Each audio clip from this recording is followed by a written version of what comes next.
ይህ በሞርሞር ቲዩብ የሚቀርብ ከጀግኖች ማህደር የተሰኘ በዓለም ላይ በእውቀታቸውና ለየት ባለ ተፈጥሮ በተረቻቸው ተሰጥኦ ጎልቶ በመውጣት ለሀገራቸው ለአህጉራቸውና ለመላው ዓለም የማይሞት ታሪክ ሰርቶ ያለፉና በህይወት ያሉ ተጽዕኖ ፈጣሪ ግለሰቦች ታሪክ የሚወሳበት ፕሮግራማችን ነው። የዛሬ ከጀግኖች ማህደር ባለ ታሪካችን የሰብአዊ መብቶች ተሟጋች፣ ስትራቴጂስት፣ የፖለቲካ ሀያሲ፣ የፖለቲካ ተንታኝና የፖለቲካ ሳይንቲስት ነው። ዓለም አቀፍ ኮንፈረንሶችንና ስብሰባዎችን በማዘጋጀት ስለ ሀገሩና ስለ አፍሪካ የፖለቲካ ሁኔታዎችና ተግዳሮቶች ሙያዊ ትንተና በመስጠት ከፍተኛ ልምድና ዝናን ያተረፈው ግለሰብ ነው። በምዕራባውያን ዋና ዋና የዜና ማሰራጫ ጣቢያዎችና ሜንስትሪም ሚዲያዎች ላይ በመቅረብ ስለ ሀገራችንና ስለ አፍሪካ ወቅታዊ የፖለቲካ ትኩሳት ሙያዊ አስተያየትና ትንተና የሰጠ የመጀመሪያ ኢትዮጵያዊ ወጣት ነው። የ160 ሀገራትን ፖለቲካ፣ የሀገር ግንባታ ታሪክና የአብዮት ንቅናቄያቸውን አብጠርጥሮ ያጠናና ከ50 ለማያንሱ ሀገራት ስትራቴጂ ሲነድፍ የነበረ አስደናቂ ክህሎት ያለው ባለ ምጡቅ አእምሮ የፖለቲካ አክቲቪስትና ዓለም አቀፍ ምሁር ነው።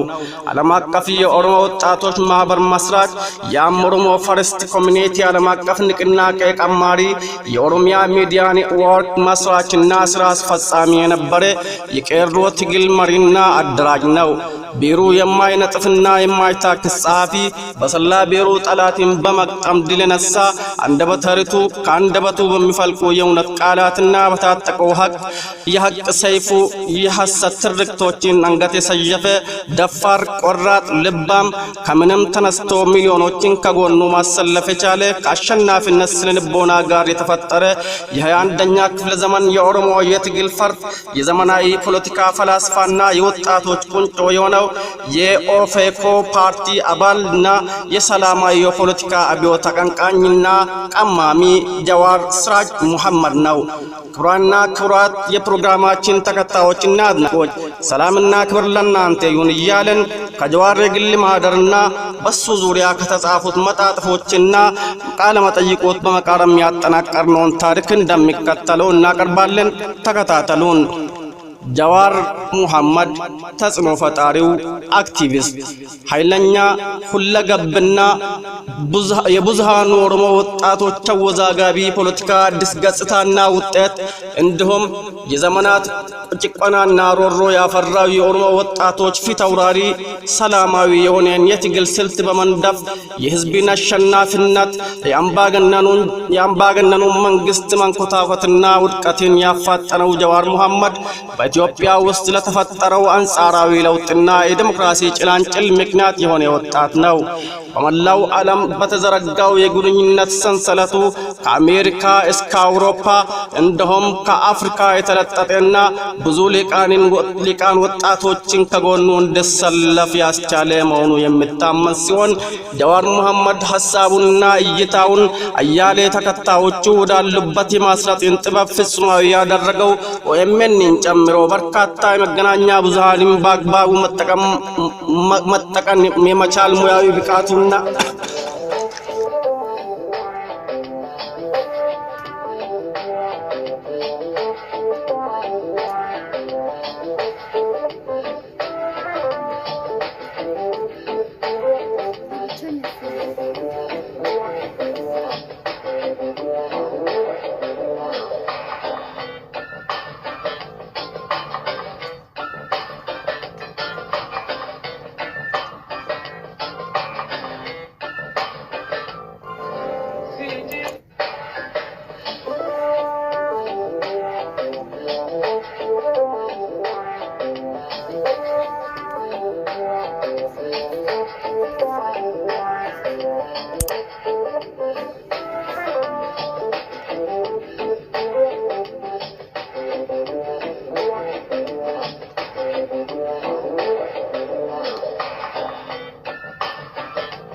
ጀዋር እንደ ኦርጋናይዘር ወይም አደራጅ ሁሌም የተለያየ ጽንፍ ይዞ በተለያየ ጎጥ ስር ሆኖ በሚሻኮቱ የዲያስፖራ ማህበረሰብ ውስጥ ወደ አንድ መድረክ የሚያመጣቸው አንድ ዘዴ ያስፈልግ እንደነበር የተረዳው ጀዋር መሐመድ ለችግሩ እልባት ለመስጠት በማሰብ ብቃት ያላቸውን ወጣቶች በማደራጀት ዓለም አቀፍ የኦሮሞ ወጣቶች ማህበርን መሰረተ። ቀደም ሲል ዓለም አቀፍ ኮንፈረንሶችንና ስብሰባዎችን በማዘጋጀት መስክ ያካበተውን ልምድ ተጠቅመው በገዛ ወገኖቹ ላይ ሲፈጸም ለነበረው ዘርፈ ብዙ ችግር መፍትሄ ለመሻት ገራገርና ሞቅ ያለ ስሜቱን ይዞ የኦሮሞ ወጣቶች ዘንድ ቀረበ። ቀድሞኑ የፍንፍኔን ማስተር ፕላን በመቃወም ወደ አደባባይ የወጣውን የኦሮሞን ወጣቶች ኃይል ወይም ቄሮ ተቀላቅሎ ለመምራትና ትግሉ ኦሮሚያ አቀፍ ሆኖ እንደ ሰደድ እሳት ከአድማስ እስከ አድማስ እንዲዛመት ለማድረግ ጊዜ አልፈጀበትም። ትግሉም በወጥ መስመር ላይ በማደራጀት የዓላማ አንድነትን ማምጣት ችሏል። ተሰሚነቱና ተጽዕኖ ፈጣሪነቱ በፍጥነት በመላው የሀገሪቱ ክፍል ናኝቷል። የቄሮ ምንነትና የትግል ስትራቴጂው ጨቋኙን የወያኔ መንግስት የቁም ቅዠት ውስጥ ሊከታቸው ችሏል። የትኛውንም በኦሮሞ ስም የሚታገልን ፓርቲ እንዳይተቹ፣ እንዳይነቅፉ ወጣቶችን በማግባባት በጋራ ጠላታቸው ብቻ ላይ እንዲያተኩሩ ማድረግም ችሎ ነበር። ለመማረክ ከተጠቀመባቸው ስልቶች አንዱ ወጣቶችን ከማንኛውም የኦሮሞ የውስጥ ፖለቲካ ገለልተኛ እንዲሆኑ ማድረግ ሲሆን የቡድኑ መስራች አቅምና ከአባላቱ ከፍተኛ ፍላጎት የሚመነጭ የወጣት ኃይል ቡድኑም በፍጥነት አድጎ እንዲስፋፋና በሁለት ዓመታት ውስጥ በርካታ ፕሮጀክቶችን በስኬት እንዲያጠናቅቅ ረድቷቸዋል። ነገር ግን የበለጠ ለማሳደግና ትርጉም ያለው ለውጥ በማምጣት ተጽዕኖ ለመፍጠር ከኦሮሞ አጠቃላይ ችግሮች ጋር በተያያዙ የፖለቲካ ጉዳዮች ላይ ማብራሪያ በመስጠት ብቻ ሊወሰን እንደማይችልና ከዳር በመሆን መጓዝ እንደማይሆን ተረዳ። ይህን እርግጠኛ በሆነበት ጊዜ እሱም ራሱ ኦሮሞን ስለሚመለከቱ ሁሉ ነገሮች በቂ ዕውቀት እንዳለውና እንደሌለው ራሱን በመጠየቅ በጥርጣሬና በራስ ያለመተማመን ቀውስ ውስጥ በመሆኑ ጀዋር መሐመድ ቀጣዮቹን 2 ዓመታት ራሱን ከወጣቶች ቡድንና ከፖለቲካ ነፃ አድርጎ ራሱን የመፈለጊያና በራሱ የመማሪያ ጊዜያት ነበሩ። ጀዋር መሐመድ በእንግሊዘኛ ተናጋሪ ዓለም ውስጥ እንደ ዕድሜ ጠገብ የሪሰርች ማዕከል በሚታወቀውና እንግላንድ ውስጥ በሚገኘው አስደናቂው ኦክስፎርድ ዩኒቨርሲቲ ለአንድ መንፈቅ ዓመት ጥናት ሲያደርግ ቆይቷል። የዚህ ተጓዥ ወጣት ቀጣይ መዳረሻ ከዓለም ትልቋ የዲሞክራሲ መገኛ የሆነችው ህንድ ሀገር ነበር። እዚያም የህንድን የድምፅ አሰጣጥ ስርዓትን፣ የምርጫ ሂደትንና ሌሎች ተመሳሳይ ሂደቶችን አጥንቷል። እግረ መንገዱንም ጊዜ ወስዶ የማህተመ ጋንዲን ሰላማዊ የትግል ስልትን ቃኝቷል። ያገኘው ዕውቀት አርኪ እንደሆነ ከተረዳ በኋላ ወደ ሀገሩ ኢትዮጵያ ተመልሰው በኢትዮጵያ ፖለቲካ ላይ ጥርት ያለ የዕውቀት መሰረት ለመያዝ ጊዜውን ተጠቅሞበታል። ነው ወጣት የጀዋር መሐመድ የፖለቲካ አቋም። ጅግኑ የፖለቲካ ምሁር ስለ ፖለቲካ አቋሙ ተጠይቆ እየሰጣቸው ምላሾችና አስተያየቶች እንደሚከተለው ይቀርባሉ። በኔ እይታ ይላል ጀዋር መሐመድ፣ በኔ እይታ አሁን ያለችው ኢትዮጵያ እንዳለች ሆና ነገር ግን የፖለቲካ ፕሮሰስን ከጥቂት ቡድን የበላይነትና ከአግላይ ፖለቲካ ብዝሃነትን፣ አካታችነትንና ዲሞክራሲያዊ አብሮነትን ተግባራዊ ወደሚሆንበት ሀገር መቀየሩ ለኦሮሞ ሕዝብም ሆነ ለሌሎች ጠቃሚ ነው። የኦሮሞ ሕዝብ ራሷን የቻለች ነፃ ሀገር የመመስረት ህጋዊና ሞራላዊ መብት እንዳለው ጥያቄ የለውም። ነገር ግን ከእንዲህ አይነት ውሳኔ የሚገኘውን ጥቅምና ኪሳራ በብልጠት መገምገም ለኛ ወሳኝነት አለው። በእርግጥ የኦሮሚያ ነፃ ሀገር መመስረት የኢትዮጵያ ሀገረ መንግስት ህልውናው እንዲያበቃና ሌሎች ከ80 በላይ ብሔሮችም እንዲበታተኑ ምክንያት እንደሚሆን ግልጽ ነው። እንደዚያ አይነት ሁኔታ ደግሞ ቀጠናው በረብሻ እንዲዋጥ ያደርጋል። ኦሮሚያ ከቆዳ ስፋቷና ከሀብቷ ጋር ራሷን እንደ ሀገር ማስቀጠል ትችላለች ብለን ብናስብ እንኳ ሌሎች የጎረቤት ህዝቦች ህልውናቸውን ጠብቆ ለማቆየት ከባድ ስለሚሆን ከዛ የሚመጣው ጭንቀትና አይቀሬ ግጭት መጥፎ አሉታዊ ተጽዕኖ ይኖረዋል። የሚዝቱት ቡድኖች ከኦሮሞ ጋር ጦርነት ባይገጥሙም እንኳን ኦሮሚያ ከእንደዚያ አይነት ቡድኖች ጋር ድንበር መጋራቷ የኦሮሚያን የምጣኔ ሀብት ልማት ሊያቀጭ ይችላል። ዲሞክራሲያዊ የተረጋጋ ልማታዊ የኦሮሚያ መንግስት እንዳይኖር ማነቆ በመሆን የደህንነት ቅዠት ሊያስከትል ይችላል። ስለዚህ ይህን አቋም ይዘው የሚያቀነቅኑት ቡድኖች አሁን ባለንበት ተጨባጭ ሁኔታ የነሱ እቅድ ለለውጡ የተሻለ አማራጭ እንዴት ሊሆን እንደሚችል የማስረዳት የኃላፊነት ጫና አለባቸው ብለው ማለት ለበለጸገ ፍትሃዊ ዲሞክራሲያዊና ለተረጋጋ መጪው ጊዜ መስራት ማለት ነው። አሁን ያለውን የኢትዮጵያ ሀገረ መንግስት ስልጣን ላይ ያለውን የትኛውንም ቡድን በማስወገድ ለመበታተን መሞከር ከጅምላ አጥፍቶ የማጥፋት ተግባር የሚስተካከል ሙከራ ነው። ኦሮሞ ደግሞ እንደዚህ አይነት መጥፎ ሁኔታ እንዳይከሰት የመከላከል ፍላጎትና የሞራል ኃላፊነት አለው። የኢትዮጵያን ሀገረ መንግስት ሀገራዊ አንድነት ለማቆየት ስርዓቱን ዲሞክራሲያዊ የማድረግ አቃፊ የሆነ የፖለቲካ ማህበረሰብ መፍጠር፣ ሀገሪቷ ለሁሉም ሰው የጋራ ቤት እንድትሆን የማድረግ ጽኑ ፍላጎታችን ነው። ማድረግም እንችላለን። በዓለም ቀደምት የስልጣኔና ዲሞክራሲያዊ ስርዓት ከሆነው ከገዳ ስርዓት ተነሳሽነትን እንደሁም እሴትና ህገ ደንቦችን ወስደን መጠቀም እንችላለን። እኛ ባለፈው ታሪኮቻችን እንኮራለን። ስለዚህ እስኪ ለጎረቤቶቻችን እናጋራ። እስኪ ለመጪው ዘመን ብሩህ ምሳሌ የሚሆን ሁሉም ሊጋራ የሚችል አመራር በማቅረብ እንምራ። እኛ በቁጥር ብዙ እንደመሆናችን በኢትዮጵያ ውስጥ የዲሞክራሲ መሰረት በመጣሉ የምናጣው ነገር የለንም። ነገር ግን ሁሉም አሸናፊ የሚሆንበትን ሁኔታ ለመፍጠር አቅመዋለን። ለቀጠናው ሰላምና መረጋጋት የኦሮሞ ህዝብ ባርነት አብቅተው ራሱን የሚያስተዳድርበት ስልጣን መስጠት ያስፈልጓል።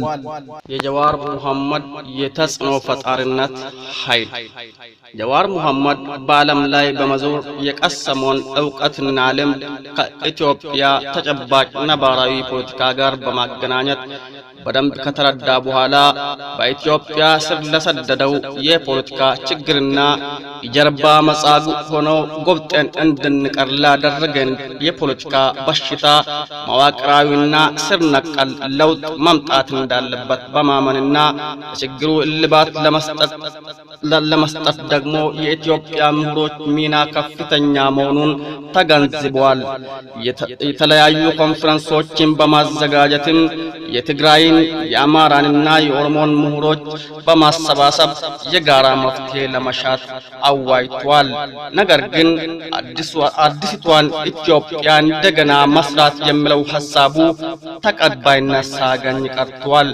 የኋላ ኋላ በወቅቱ ሀገር ውስጥ ሲካሄድ የነበረውን የድምጻችን ይሰማ የሙስሊሞች ተቃውሞ በሚመለከት በተዘጋጀው የውይይት መድረክ ላይ ተጋብዞ ባቀረበው ሙያዊ ትንታኔ ላይ በተጠቀማቸው ቃላት አንዳንዶች ቅራኔ ውስጥ ገብተው የጥላቻ ዘመቻ ጀመሩ። ይብስ ብለው አልጀዚራ ላይ ቀርበው ጋዜጠኛው አንተ በቅድሚያ ኦሮሞ ነህ ወይስ ኢትዮጵያዊ ብለው ለጠየቀው ጥያቄ እኔ በቅድሚያ ኦሮሞ ነኝ፣ ኢትዮጵያዊነቴ ከዚያ በኋላ የሚመጣ ነው በማለት የቀድሞ ስርዓት ናፋቂዎች ዘንድ ክፉኛ መወገዙ ይታወሳል። ይህንን መነሻ በማድረግ ጀዋር መሐመድ ኦሮሞ ፈርስት ኮሚኒቲን መሰረተ። በመላው ዓለም በመዞር የኦሮሞ ዲያስፖራዎችን ሰብስቦ ኦሮሚያ በሰላማዊ ትግል ነፃ እንደምትወጣ አሳሰበ። በቅድሚያ ግን የኦሮሚያን አየር ነፃ እናወጣለን በማለት በዲያስፖራ የሚደገፍ የኦሮሚያ ሚዲያ ኔትወርክ ቴሌቪዥንን አቋቋመ። በፌስቡክ የጀመረውን ኦሮሞ ፈርስት እንቅስቃሴውን ወደ ቄሮ ትግል አሸጋገረ። ኦኤምኤንም የቄሮን ትግል ከአጽናፍ እስከ አጽናፍ አስተጋባ። ጀዋርም የኦሮሞ ኤሊቶችን ጨምሮ የሌሎችን ኢትዮጵያውያንን የከፋ ተቃውሞ በመሻገር በዲያስፖራ የሚገኙ የተማሩ የኦሮሞ ወጣቶችን ከጎኑ ማሰለፍ ችሏል። ይህ ከአሸናፊነት ስነ ልቦና ጋር የተፈጠረ ተአምረኛ ልጅ ከሰላማዊ የትግል ስልት ጋር የሚደጋገፉ ስትራቴጂ በመንደፍ የቄሮን ትግል ከውጭ ሆኖ መምራት ችሏል።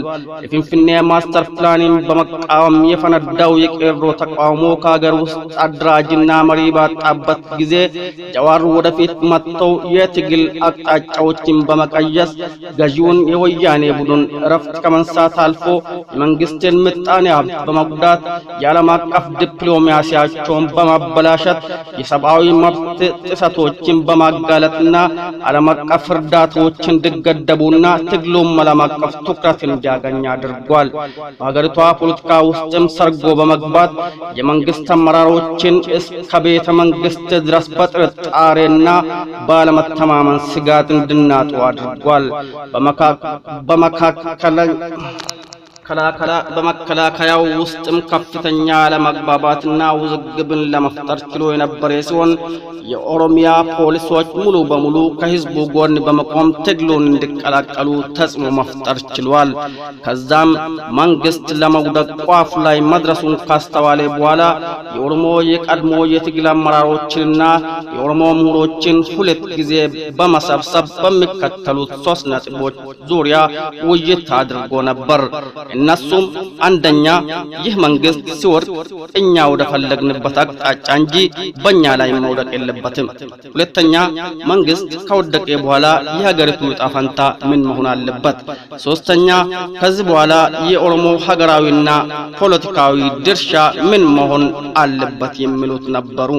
ነገር ግን በሰዓቱ በኦሮሞ የትግል ጓዶች መካከል ስር የሰደደና በኦሮሞ የትግል አቅጣጫ በስትራቴጂ በፖለቲካ አመራርና በመዋቅራዊ ለውጥ ዙሪያ ያለመግባባትና የርዕዮተ ዓለም ሽኩቻዎች ስለነበሩ ስብሰባዎቹ ያለ ስኬት ተጠናቀዋል። ከዚያ በኋላ ከሚኒሶታ ሆኖ ገዢውን መንግስት በኢኮኖሚ ለማዳከም የገበያ አድማ በማድረግ የሀገር ውስጥና ከውጭ የሚገቡ ሸቀጦች ወደ ማዕከላዊ ገበያ እንዳይደርሱ መንገድ በማዘጋት ትግሉን አፋፋመ። ህወሓትን መጣል መጣል ካቃተን ኦህዴድን ከነሱ ነፃ እናውጣለን በሚል መርህ ትግሉ የበለጠ ትኩረት እንዲያገኝ ከማድረግም በላይ በመንግስት ካድሬዎች በኩል የመንግስት ምስጢሮችን ማግኘትና ማጋለጥ ጀመረ።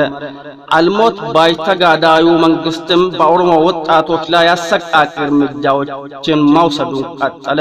በ2016 ዓመተ ምህረት የኢሬቻ በዓልን ለማክበር ከመላው የኢትዮጵያ አካባቢዎች በተውጣጡት በሚሊዮኖች በሚቆጠሩ የበዓሉ ታዳሚዎች ላይ ዘግናኝ ጅምላ ጭፍጨፋ በማካሄድ ከ700 በላይ ሰዎች ገደል ውስጥ ገብቶ እንዲያልቁ ምክንያት ሆኗል። ይህም አጋጣሚ የወያኔን ክፋት ለዓለሙ ህብረተሰብ ያሳየ ሲሆን የቄሮ ትግልም የትላልቅ ዓለም አቀፍ ሚዲያዎች አብይ ርዕስ ለመሆን በቅቷል። ከዛ ቀጥሎ ይህን አሰቃቂ ድርጊት ለመቃወም ጀዋር መሐመድ ዓለም አቀፍ የተቃውሞ ሰልፍ ጠራ። ይህም የተቃውሞ ሰልፍ የኦሮሚያን መንግስት አስተዳደራዊ አቅም በማዳከም ከቁጥጥር ውጭ በመሆኑ የፌደራል መንግስት ክልሉ በኮማንድ ፖስት እንዲተዳደር ውሳኔ አስተላለፈ። ይህ በእንዲህ እንዳለ የወቅቱ የኦሮሚያ ፕሬዝዳንት ከስልጣን ተወገዱ። እሱን ለመተካት ለመጀመሪያ ጊዜ ያለ ፌደራል መንግስት ጣልቃ ገብነት የጨፌ ኦሮሚያ አስቸኳይ ስብሰባ ጠርቶ ለማ መገርሳም በኦሮሚያ ፕሬዝዳንትነት በመሾም በራሳቸው ስልጣን ማስተር ፕላኑ መቆሙን አበሰሩ። ጀዋር መሐመድ ስራውን በመቀጠል ለማ መገርሳ ከትግሉ ጎን እንዲቆም ጫና ማድረጉን ቀጠለ። አዲሱ የኦሮሚያ ፕሬዝዳንትም በቴሌቪዥን መስኮቶች ብቅ ብለው ጌታችን ህዝባችን ነው፣ እኔ ኦሮሚያን ለማሳደር ከሌላ አካል ትዕዛዝ አልቀበልም፣ ኦሮሞ ተጨቅኗል ወዘተ የሚሉትን ቃላት ካንደበቱ ማጅጎድጎድ ጀመረ። ለጀዋር ጊዜያዊ ግርምትን ቢፈጥርም የኋላ ኋላ ግን በሚስጥር ተግባብቷል። በጀዋር መሐመድ የሚመራው የቄሮ ትግል ከ8 ዓመት ህፃን እስከ 80 ዓመት አዛውንት፣ ከመንግስት ሰራተኛ እስከ ባለ ሀብቶች፣ ከመጀመሪያ ደረጃ ተማሪዎች እስከ ከፍተኛ የትምህርት ተቋማት፣ ከአርብቶ አደር እስከ አርሶ አደር፣ ከከተማ እስከ ገጠር ዘልቆ በመግባት የአንድነትን ችቦ በጋራ እንዲለኩሱ አድርጓል። የሐዘንን እንባ በአንድነት እንዲያነቡና የሞትን ጽዋ በአንድ ጉድጓድ ውስጥ እንዲቃመሱ አድርጓቸዋል። በጀዋር የሚመራው ቄሮ አንድም ቀን አይቷት ለማያውቃት ፍንፍኔ ሲል ከወለጋ ጫፍ እስከ ሐረርጌ ጫፍ፣ ከወሎ ጫፍ እስከ ቦረና ጫፍ ድረስ ፍርሃትን ገርስሶ ሞትን ደፍሯል። የኦሮሞማን ሃሁ ከጀዋር መሐመድ ኤፍቢ ገጽ ላይ በደንብ አጥንቷል። የጀዋር ግፊት ለማን ወደፊት አውጥቶ የሚረከብ ያጣውን የኦሮሞ ትግል እንዲረከብና ከጎኑ ቆሞ እንዲደግፍ ምክንያት ሆኗል። ጀዋር መሐመድ ለወያኔ የባት ቁስል በመሆን አላላውስ ስላላቸው ህዝቡን ለማባበል ኦሮሞ ከአዲስ አበባ ስላለው ጥቅም የሚያትት ረቂቅ ሰነድ ለማቅረብ ተገዷል። ይህም ትክክል እንዳልሆነና የኦሮሞና የአዲስ አበባ ግንኙነት ከዚህ እጅጉን የላቀ ባለቤትነት ጥያቄ ነው በማለት ጀዋር መሐመድ ረቂቅ ሰነዱ እንዳይጸድቅ አስደርጓል። ጀዋር መሐመድ የከፍተኛ ሁለተኛ ደረጃ ብሔራዊ ፈተና የምስጢር ኮድ እንዲወጣና ዓመቱን ሙሉ ትግል ላይ ለነበሩት የኦሮሞ ተማሪዎች እንዲሰጥ ማድረጉ በሌሎች ኢትዮጵያውያን ዘንድም ከበሬታና ተሰሚነትን አስገኝቶለታል። የቄሮ ትግል ሰነዱ ወደ አማራ ክልል ከተዛመተ በኋላ የተቃውሞ ትግሉ ሀገር አቀፍ ለመሆን በቅቷል። በዚህ መሃል የለማ ጥንካሬ ጎልቶ ሊወጣ ችሎ ነበር። የትግሉ መፋፋም ከከፍተኛ የመንግስት ባለስልጣናት እስከ ጠቅላይ ሚኒስትር ኃይለ ማርያም ደሳለኝ የስልጣን ወይም የሥራ መልቀቂያ ደብዳቤ እንዲያስገቡ አስገድዷቸዋል። በለማ የሚመራው የለማ ቲም ወይም ኦሮማራ እንዲፈጠርም ሆኗል። በለማ መገርሳ ፊት መሪነት የሚቀነቀነው ኦሮማራ ጊዜያዊ የአንድነት ስሜትን ማምጣት ችሎ ነበር። ከዚህ በትንግርት ከተሞላው የለውጥ ጉዞ ጀርባ የነበረው ታላቅ ኃይልና የቄሮ ሞተር ጀዋር መሐመድ ይህ ለውጥ እንዳይጨናገፍ ከሌሎች ከትግል አጋሮቹ የኦሮሞ ምሁሮች ጋር ወደ ሀገር ቤት ገብተው በአብይ የሚመራውን የኢትዮጵያ ጊዜያዊ መንግስት ሲደግፍ ቆይቷል። ግን በቲም ለማ የሚመራው የለውጥ ኃይል የወያኔን መንግስት ለመጣል ካደረጉት ስምምነት ባሻገር ዘላቂ የሆነ ብሔራዊ መግባባትን ለማምጣትና በሁለቱ ትላልቅ ብሔሮች በአማራና ኦሮሞ መካከል የነበረውን ዘመንን ያስቆጠረ አለመግባባትና ቁርሾ በመቋጨትና ልዩነቶችን በማጥበብ የረጅም ጊዜ ዕቅድና አስተዳደራዊ አቅጣጫ ማስቀመጥ አለመቻል የነ ቶሎ ቤት ግድግዳው ሰንበሌጥ እንደሚባለው ሆነና ገና በማለዳው ብዙ ልዩነቶች ለምሳሌ የባንዲራ ልዩነቶች፣ የብሔራዊ አርማ ልዩነቶች፣ የብሔራዊ ጀግና ልዩነቶች፣ የርዕዮተ ዓለም ልዩነቶችና የታሪካዊ እውነታ ልዩነቶች ወዘተ ፍንትው ብሎ ለቲም ለማ ጉድለቶች በማረጋገጫነት ማቅረባቸው ሲሮጡ የታጠቁት ሲሮጡ ይፈታል ሊያስብላቸው ችሏል። ይህ ልዩነት ደግሞ እያንሰራራ መጥተው በጠቅላይ ሚኒስትሩ ላይ ከተደረጉት የመፈንቅልና የግድያ ሙከራዎች ጀዋር መሐመድን ለማስገደል እስከ ማሰር የደረሰ በመሆኑ ጀዋር መሐመድም የትግሉን አቅጣጫ በአክቲቪስትነት ህዝቡን በማረጋጋት ለአመራሩ ይገዛ ከማድረግ ወደ ተቃዋሚ ፓርቲ የፖለቲካ አባልነት አሸጋግሮታል። በዚህ መሰረትም በፕሮፌሰር መረራ ጉዲና በሚመራው ኦፌኮ ውስጥ በአባልነት እንዲመዘገብና የአሜሪካ ፓስፖርቱንም እንዲመልስ አስገድዶታል። ይኸው በጀዋር መሐመድና የህዝብን ትግል ጠልፏል አልያም ክዷል በተባለው አብይ አህመድ ትርክት ዙሪያ ከአብይ መንግስት ጋር የተካረረ ጸብ ውስጥ የገባው ጀዋር መሐመድ መንግስትን በህዝባዊ ምርጫ ድባቅ ለማምጣት አሁንም መታተሩን ቀጥሎበታል። አቅራቢው ዋድኮ የሚሰውራ ነኝ። በሌላ ታሪክ እስክንገናኝ ቸር ሰንብቱ።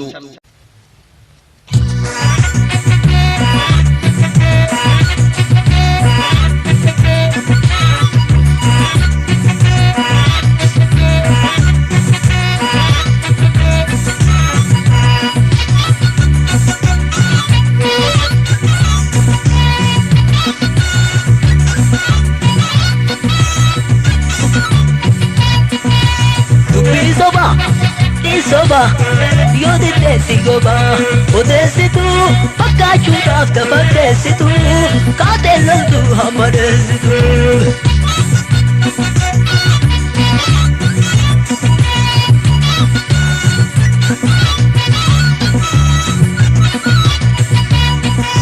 Dubbi soba, di soba, io detesti goba, potessi tu, faccaccio tafta fattessi tu, catello tu, ammadessi tu.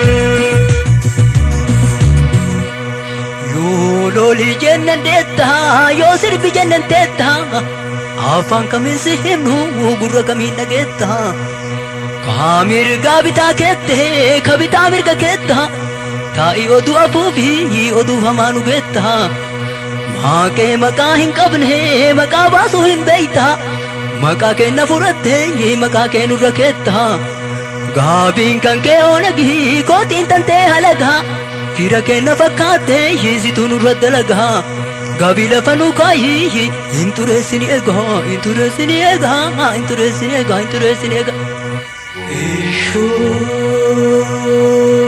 odeessitu nu dhibde qabsoottis taate gubu biyyattis taate dhibde hin daldaltu hin qottu goota taate hin loltu beera taate hin sortu sadiinittu hin toltu Gada gajirti daba harif to adu soba tapami wa en saba gota me ka tu hara lubbu fi radaba lubbu fi radaba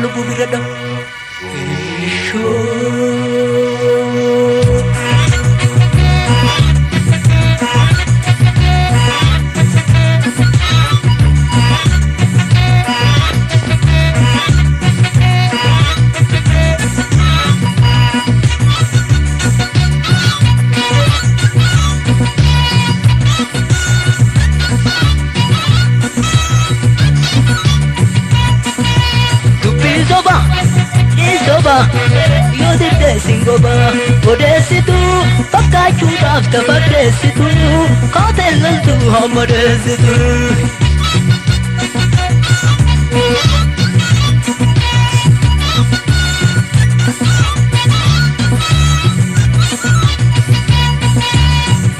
isoba isoba yoo dide singoba odeessitu fakkaachuudhaaf tan fakkeessitu kooteellantu hammadeessitu geerarsa goota beekaa dhirti kilaashettirti sirba bareeda beekaa bareenni sirbaa jirti luyni maalii geerarsaa dabeessi maalii dubbi fokkattu maalii sirbaa hin fokkatee hin tole taafuuf tuturumbaa bilisummaa oromoo duubatti ka harkise ta akka isii tanaa keessaa fi alatti illee socho'uu nu rakkise socho'uu nu rakkise socho'uu nu rakkise socho'uu nu rakkise inni bosona jiru falmataa jira du'e taagattee galte galee